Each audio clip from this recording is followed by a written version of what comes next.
আমরা গতবারের মতো এবার হতাশ হই নাই। এবার আইসা আমরা চটপটি পাইছি। কোথায়? ভাই ভাই শাহী চটপটি, যেটা নারায়ণগঞ্জে হাঁসের ডিমের ভাইরাল চটপটি নামে বেশি পরিচিত।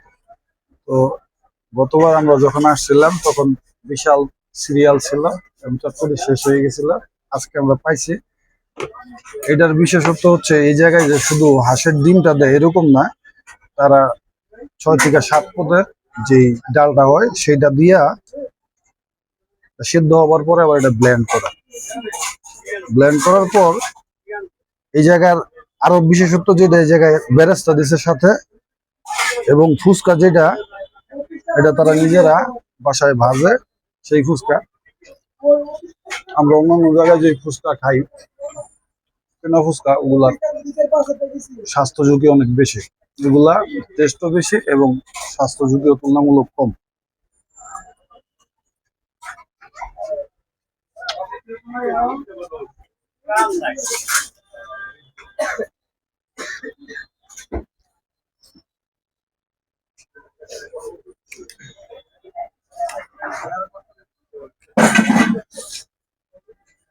লেবুর টকটা নেওয়াতে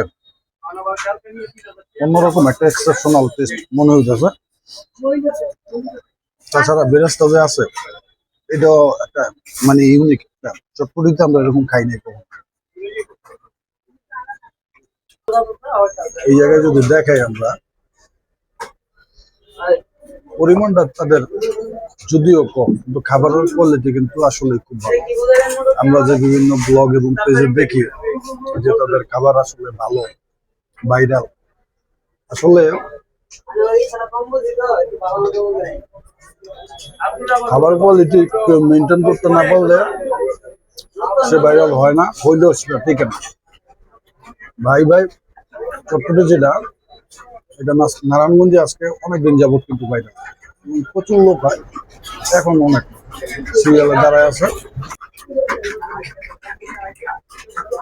তাদের কয়েকটা ইউনিক বিষয়ের ভিতরে একটা হলো তারা এক প্রকারের না 7 প্রকারের ডাল ব্যবহার করে। ঘরে ভাজা যে ফুচকা সেটা ব্যবহার করে, বেরেস্তা দেয় আলাদা, হাঁসের ডিম দেয়, অনেকগুলা তাদের ইউনিক ফিচার আছে চটপটির ভিতরে। তো আজকে তাদের চটপটিটা খাওয়ার পরে আমার ব্যক্তিগতভাবে আমার কাছে অনেক ভালো লাগছে। আপনারা যারা হাঁসের ডিমের ভাইরাল চটপটি খেতে চান তারা আসবেন এই জায়গায়। এটা মহিলা কলেজ, নারায়ণগঞ্জ মহিলা কলেজের ঠিক বিপরীত পাশে অবস্থিত, এবং আপনারা অবশ্যই সন্ধ্যা 7টার আগে আসার চেষ্টা করবেন। 7টার পরে আসলে চটপটি না পাওয়ার সম্ভাবনা সবচেয়ে বেশি।